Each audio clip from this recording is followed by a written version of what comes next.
Bienvenidos a otra edición de Market Data Review, el resumen de las noticias económicas más importantes del momento, y en esta ocasión vamos a estar analizando la economía paraguaya en lo que fue su desarrollo en el primer semestre de este 2022.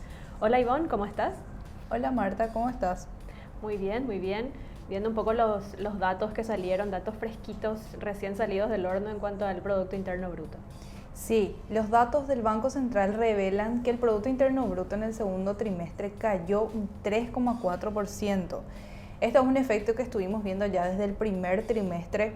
Veníamos hablando todos en los medios, los economistas, de la pérdida que hay en el sector de agricultura, que es el sector de agricultura es el que tiene una mayor incidencia dentro del Producto Interno Bruto total, ¿verdad? Los principales sectores que influyeron en esta caída en este segundo trimestre fueron agricultura, construcción y manufactura. En la agricultura hay una caída acumulada en el año del 35%. Eso lo vimos si vemos los datos históricos, esta misma cantidad de caída lo vimos en el año 2012, donde tuvimos una sequía muy fuerte que afectó también al sector de la agricultura, principalmente la soja, y hoy se repite también esto, ¿verdad? El sector de manufactura también tuvo una menor producción en productos esenciales como los aceites, las panaderías, los lácteos y los productos metálicos. En el sector de la construcción también vimos la caída del sector de la agricultura.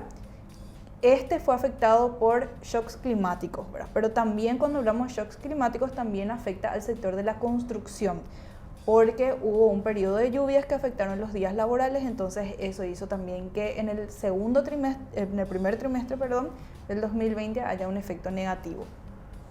Sí, y yendo nuevamente a la agricultura, tuvimos el dato de que la sequía tuvo un impacto de 3.000 millones de dólares. Sí. Se cortó a la mitad la exportación de granos, por ejemplo, respecto a lo que fue... 60%. Exactamente, respecto a lo que fue el año pasado. Y bueno, y afectando toda la cadena de producción, el sector de logística, el sector transporte, el comercio también, en venta de fertilizantes, maquinarias, equipos, toda la cadena de producción agrícola también se vio afectada. Y esto nuevamente repercutió en índices de morosidad, que vimos un incremento de la morosidad que llegó ya a 3,22% en agosto de este año, el nivel más elevado de los últimos 2 años y medio casi. Y bueno, obviamente como consecuencia de la sequía, toda la caída de la producción agrícola, también la construcción que mencionaste sufrió los efectos del atraso en el pago a proveedores del Estado. También. Esto también tuvo su efecto en la morosidad. La inflación también, ¿por qué? Porque las familias vieron cómo subían y subían los precios de productos y servicios, y esto no fue acompañado por un incremento de los ingresos. Recordemos que si bien el salario mínimo se ajustó según la inflación, solamente el 9% de la población paraguaya gana el salario mínimo, el resto están por encima o por debajo y no tiene este ajuste automático, y bueno, eso llevó a la gente a tener que gastar más cada vez que va al supermercado, y por ende atrasar el pago de deudas o ya directamente no pagar. Lo que hablamos también en el programa pasado, la incertidumbre. La incertidumbre, sí.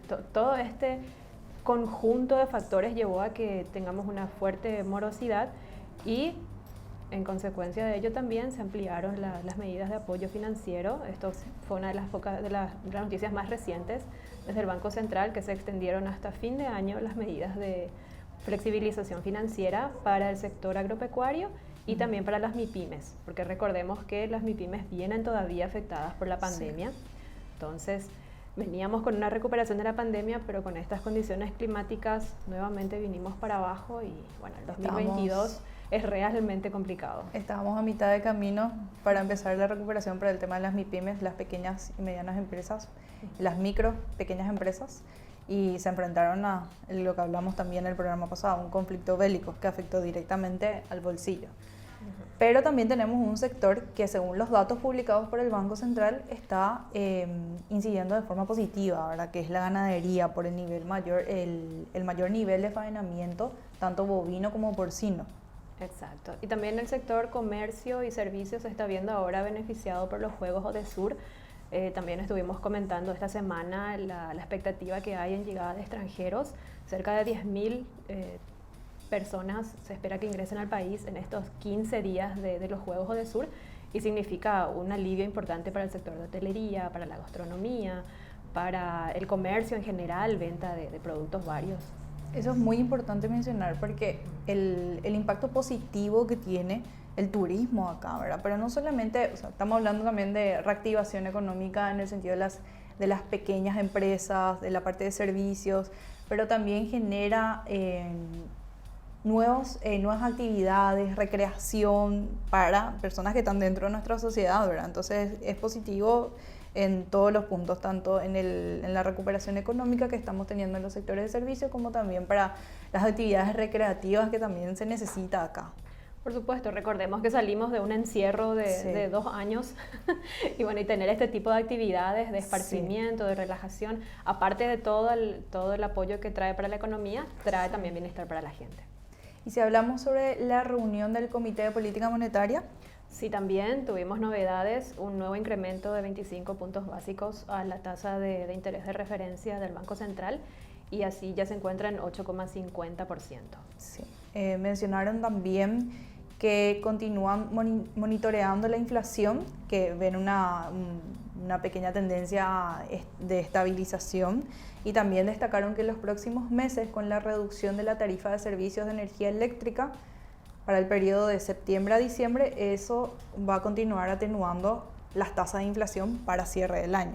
Sí, conversábamos en estos días con Humberto Colmán, él es miembro del directorio del Banco Central, y le consultamos justamente sobre este incremento en la tasa de política monetaria, que recordemos que ya lleva un año de incrementos consecutivos, desde el nivel de 0,75 en que estuvo el año pasado, ahora estamos en 8,50, ya subió muchísimo la tasa en estos últimos tiempos.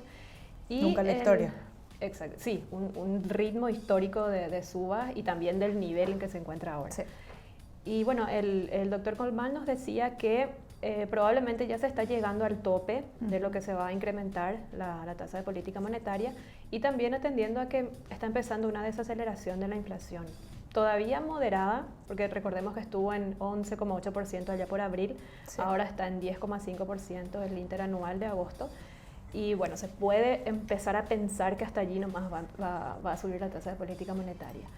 También nos decía que a partir de este último trimestre del año se va a empezar a ver la recuperación de los sectores económicos. Entonces eso da un poco de espacio también para que la política monetaria pare un poco.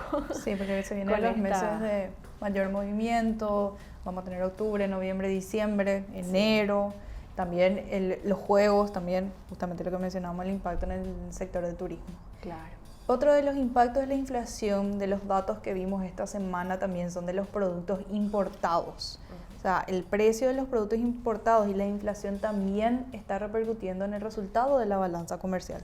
¿Por qué? Porque estamos viendo un mayor volumen en las exportaciones en niveles monetarios, pero en cantidades eso está disminuyendo. Es así, ¿verdad? Sí, significa que se están encareciendo los productos importados. Eso se vio en el resultado de la balanza comercial y también puede incidir en la inflación, obviamente, porque recordemos que una parte importante de nuestra canasta básica está compuesta por productos importados. Y por supuesto el dólar también está subiendo mucho, hace una semana que lo estamos teniendo por encima, levemente por encima de los 7.000, pero en niveles superiores a lo que tuvimos en el transcurso del año. Y también llegamos al periodo del año en que el dólar estacionalmente tiende a subir, según tengo entendido. Justamente los precios, o sea, los productos que tienen un mayor nivel de importación por la mayor cotización son alimentos, tabaco y los productos farmacéuticos, que son justamente de la canasta básica, ¿verdad? Ya que mencionaste el dólar, el cierre de la última semana de septiembre es de 7.062. Desde Investor estimamos que para noviembre el tipo de cambio va a estar por encima de 7.100, o sea, específicamente estimamos 7.116 guaraníes, ¿verdad? Esto es un efecto directamente también del alza de tasas de la FED, y que está repercutiendo justamente en el contexto regional e internacional. También mencionamos el tema de las importaciones. El precio de los productos de afuera se está encareciendo por el contexto inflacionario mundial y regional, y eso también está repercutiendo en nuestras importaciones, importando nuestra canasta básica. Y bueno, veremos cómo siguen estos indicadores para la próxima entrega. Estamos siempre pendientes de cómo siguen los precios, cómo siguen las tasas, cómo siguen los sectores económicos también, que bueno, hay esperanzas ya de que se tome un dinamismo más importante en estos meses y ojalá que así sea. Nos vemos la próxima. Nos vemos la próxima. Muchas gracias.